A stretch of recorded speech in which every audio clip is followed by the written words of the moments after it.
Hey guys, നിങ്ങളിപ്പം മുട്ടയടിക്കാൻ വേണ്ടി വല്ലവരും നിൽക്കുന്നതാണെങ്കിലും ഇപ്പം നേരില്ല പഴനിയിൽ പോയി മുട്ടയടിക്കാം, വെള്ളാങ്കണ്ണിയിൽ പോയി മുട്ടയടിക്കാം എന്നൊക്കെ പറഞ്ഞു. എനിക്ക് നിങ്ങളോട് ഒരു കാര്യം പറയാനുള്ളൂ. വീട്ടുകാരിങ്ങനെ പലതും പറയും. നല്ല ഉള്ളുള്ള മുടിയാണെങ്കിൽ മുട്ടയടിക്കാതിരിക്കുന്നതാണ് നല്ലത്. ഇത് കണ്ടോ, എൻ്റെ മുടി ഇങ്ങനെ തെരഞ്ഞ് നോക്കണമായിരുന്നു. എൻ്റെ ഈ അകത്തെ ഉള്ളിലെ ഭാഗം കാണണമെങ്കിൽ മുട്ടയടിക്കുന്നതിന് മുമ്പ്. മുട്ടയടിച്ച് കഴിഞ്ഞ് എൻ്റെ ഉള്ളിൽ സകല തുമ്പ്.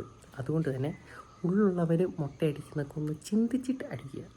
ഞാനും മറ്റേ വേളാങ്കണ്ണി പോയപ്പോൾ മുട്ടയടിച്ചതാണ്.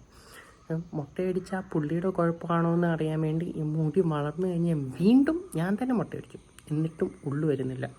ഇത് നമ്മുടെ മുടി ഒരുമാതിരി ചകിരിച്ചോറ് പോലത്തെ അവസ്ഥയായി. ഉള്ളും പോയി, എല്ലാം പോയി, ഒരു സ്മൂത്ത്നെസ് എല്ലാം പോയി.